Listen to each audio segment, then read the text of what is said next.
नेपाल में स्थित पशुपतिनाथ मंदिर के हैरान कर देने वाले रहस्य। पशुपतिनाथ मंदिर को शिव के 12 ज्योतिर्लिंगों में से एक केदारनाथ मंदिर का आधा भाग माना जाता है। यह मंदिर नेपाल की राजधानी काठमांडू से 3 किलोमीटर उत्तर पश्चिम में बागमती नदी के किनारे देवपाटन गांव में स्थित है।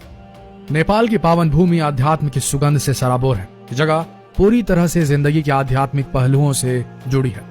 नेपाल का पशुपतिनाथ मंदिर ऐसा ही एक स्थान है जिसके विषय में यह माना जाता है कि आज भी इसमें भगवान शिव विराजमान है। आमतौर पर शिव मंदिर में एक मुंह वाला शिवलिंग देखा जाता है, लेकिन पशुपतिनाथ मंदिर में विराजमान शिवलिंग एक नहीं बल्कि 3 मुंह वाला शिवलिंग है। क्या आपने कभी सोचा है कि आखिर पशुपतिनाथ मंदिर में स्थित शिवलिंग ऐसा क्यों है? यदि नहीं तो हम आपको इस शिवलिंग के अद्भुत रहस्य की पौराणिक कथा बताते हैं। इस मंदिर को कुछ मायनों में तमाम मंदिरों में से सबसे प्रमुख माना जाता है। पशुपति का अर्थ है पशु मतलब जीवन और पति मतलब स्वामी या मालिक, यानी जीवन का मालिक। पशुपतिनाथ दरअसल 4 मुंह वाला शिवलिंग है। पूर्व दिशा की ओर वाले मुख को तत्व पुरुष और पश्चिम की ओर वाले मुख को सिद्ध ज्योत कहते हैं। उत्तर दिशा की ओर देख रहा मुख वामदेव है तो दक्षिण दिशा वाले मुख को अघोर कहते हैं। माना जाता है कि ये चारों चेहरे तंत्र विद्या के 4 बुनियादी सिद्धांत हैं। कुछ बुद्धिजीवी ये भी मानते हैं कि चारों वेदों के भी बुनियादी सिद्धांत भी यहीं से निकले थे।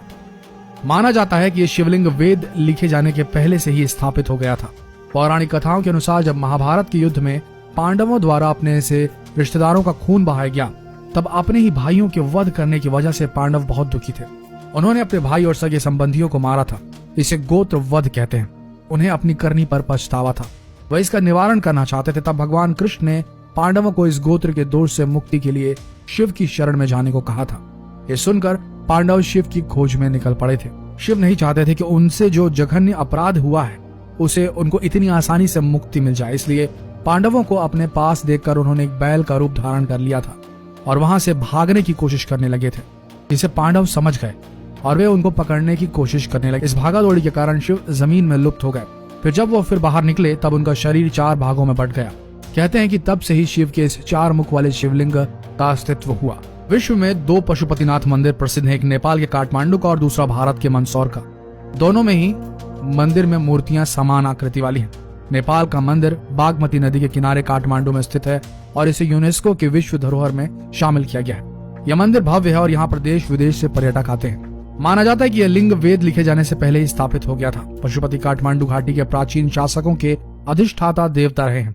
पशुपत संप्रदाय के इस मंदिर के निर्माण का कोई प्रमाणित इतिहास तो नहीं है, किंतु कुछ जगह पर यह उल्लेख मिलता है कि मंदिर का निर्माण सोमदेव राजवंश के पशु प्रेक्ष ने 3री सदी ईसा पूर्व में कराया था। 605 ईस्वी में अमशुवर्मन ने भगवान के चरण छूकर अपने को अनुग्रहित माना था। बाद में इस मंदिर का पुनः निर्माण लगभग 11वीं सदी में किया गया था। दीमक की वजह से मंदिर को बहुत नुकसान हुआ, जिसके कारण लगभग 17वीं सदी में इसका पुनर्निर्माण किया गया। बाद में मध्य युग तक मंदिर की कई नकलों का निर्माण किया गया। ऐसे मंदिरों में भक्तपुर 1480, ललितपुर 1566 और बनारस 19वीं शताब्दी के प्रारंभ में शामिल है। मूल मंदिर कई बार नष्ट हुआ। इसे वर्तमान स्वरूप नरेश भूपलेंद्र मल्ला ने 1697 में प्रदान किया। अप्रैल 2015 में आए विनाशकारी भूकंप में पशुपतिनाथ मंदिर के विश्व विरासत स्थल की कुछ बाहरी इमारतें पूरी तरह नष्ट हो गई थी, जबकि पशुपतिनाथ का मुख्य मंदिर और मंदिर के गर्भगृह को किसी भी प्रकार की हानि नहीं हुई थी। पशुपतिनाथ मंदिर में भगवान की सेवा करने के लिए 1747 से ही नेपाल के राजाओं ने भारतीय ब्राह्मणों को आमंत्रित किया था। बाद में माल्ला राजवंश के एक राजा ने दक्षिण भारतीय ब्राह्मण को मंदिर का प्रधान पुरोहित नियुक्त कर दिया। दक्षिण भारतीय भट्ट ब्राह्मण ही इस मंदिर के प्रधान पुजारी नियुक्त होते रहते हैं। वर्तमान में प्रचंड सरकार के काल में भारतीय ब्राह्मणों का एकाधिकार खत्म कर नेपाली लोगों को पूजा का प्रभाव सौंप दिया गया था। मंदिर दर्शन की मान्यता। पशुपतिनाथ मंदिर के संबंध में यह मान्यता है कि जो भी व्यक्ति स्थान के दर्शन करता है उसे किसी भी जन्म में फिर कभी पशु योनि प्राप्त नहीं होती है। हालांकि शर्त यह है कि पहले शिवलिंग के पहले नंदी के दर्शन ना करे। यदि वो ऐसा करता है तो फिर अगले जन्म में उसे पशु बनना पड़ता है।